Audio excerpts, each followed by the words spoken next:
Hey everybody, welcome back once again to Welch's Math class. I want to start our session off today in Chapter 10, doing something a little bit different. Chapter 10 is all about statistics, and so I want to give you some basic information about statistics and what they're used for and what they're like before we get into the details of the math.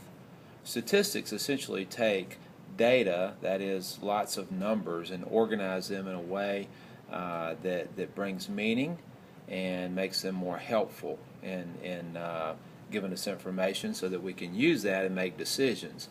And so we're going to take a look at some information here today at a website called citydata.com. We're going to take a look at some information on Aiken, South Carolina, and look at how data is put together in statistical formats that we'll be looking at in this chapter that'll be helpful to us to give you an idea about how data is used. So here we go. We're going to go to Aiken, South Carolina, citydata.com.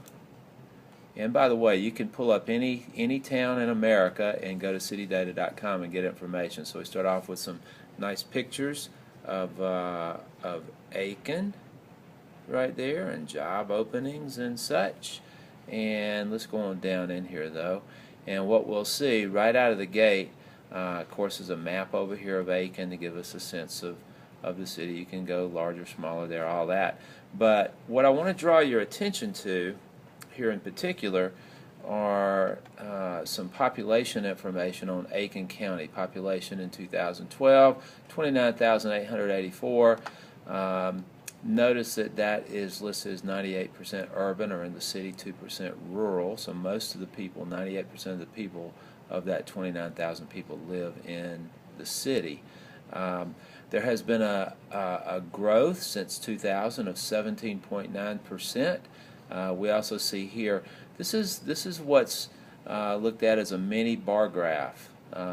And when I say mini, it's actually horizontal, running side to side instead of up and down, and it differentiates the males in Aiken County from the females of that population, 29,884. There's a few more females than males.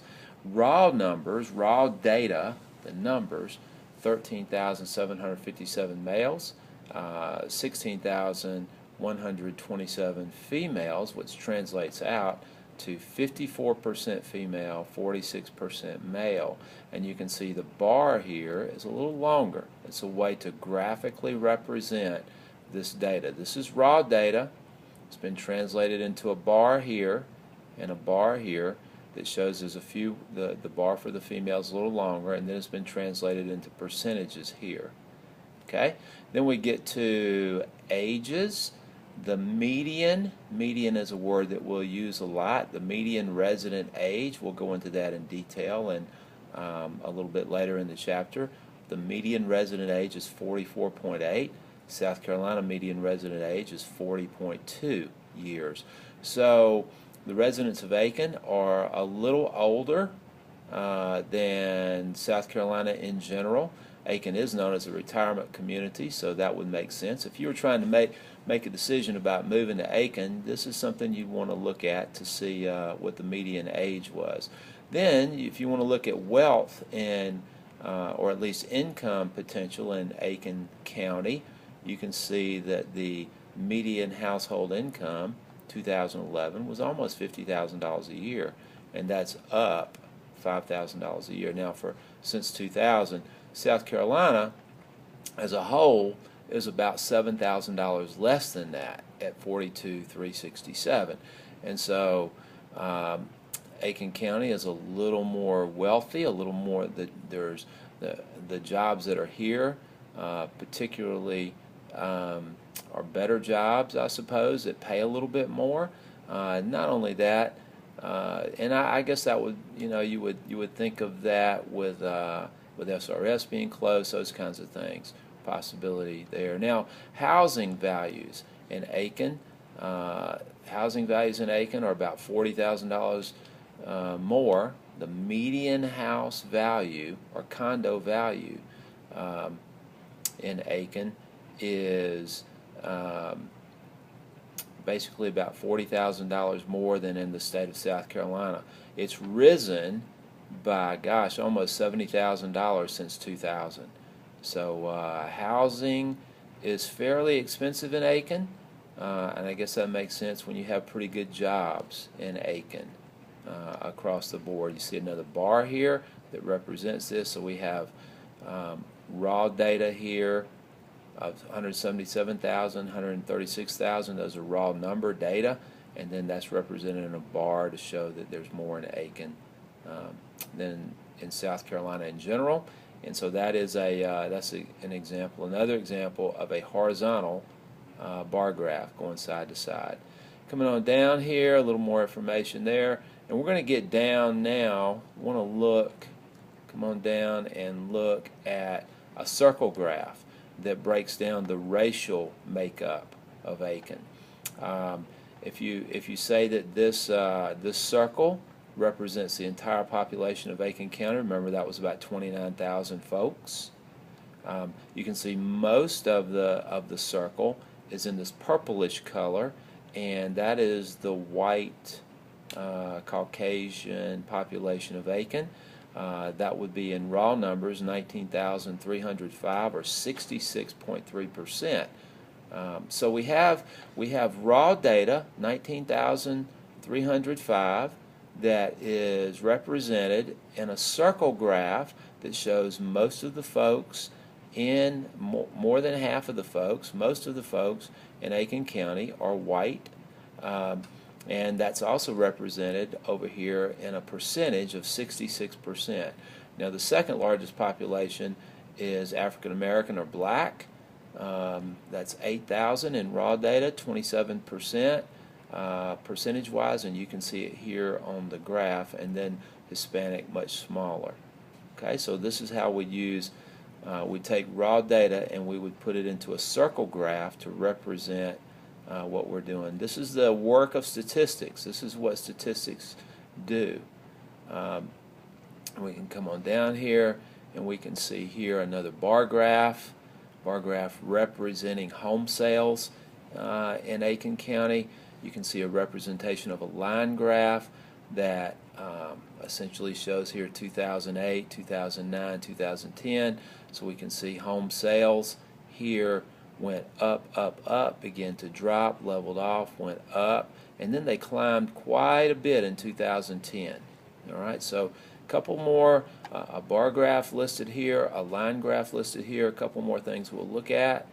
Then coming on down, we will see some percentages, and lots of data is placed as percentages. We'll see words like average, mean, median. We'll get a couple more bar graphs here for the number of building permits, cost. Okay, then we'll have a table that shows crime rates, and then we'll have that table that is then carried out with this raw data that's then represented here as a bar graph. Okay, so you can see how bar graphs used to represent data. Then we've got unemployment. Unemployment in Aiken County, a little bit lower, 7.4%. This is July. This is about a year ago. The state is about a year old, July 2013. South Carolina is 8.1%. And then we can see this is another example of the trend of unemployment in South Carolina. So another example of bar graph, common industries for work, male and female, in manufacturing, male and female is about the same. In professional, scientific, technical services, male workers in that occupation are way more than female. Then we come over here to actually, I take that back. We're looking at males. We're not looking at females. We're looking at males in general. And so right here, manufacturing for males is about the same in Aiken County as it is in South Carolina. Okay, coming over here, we can see that construction worker males are nowhere near as many in Aiken County as in South Carolina as a whole. And then we can make comparisons here with females for the same kinds of things. So what you can see then, lots of bar graphs. All right, now we come down here to a line graph that talks about the climate, the temperature. You can see a period of time, January, February, March, and then on this side we've got our temperature. Okay, of course you can see the temperature trends. The average temperature here will be in red, and so in January the average temperature around the 1st of January it's going to be around 45 degrees, and then of course when we get in here in July, average temperature up around 80 degrees. Okay, with a daily high on up into the mid 90s. So you can see this is a good example of a line graph where we have some data over to the left side on the scale, and then we have this time right here. That's what line graphs do. I think that probably covers us right here. Good website, lots of information, makes strong use of statistical information, so that'll be a start to our business on statistics here in Chapter 10. All right, I'll see you in a little bit, and we will get into, oh, there they are. We'll get into circle graphs. Thanks.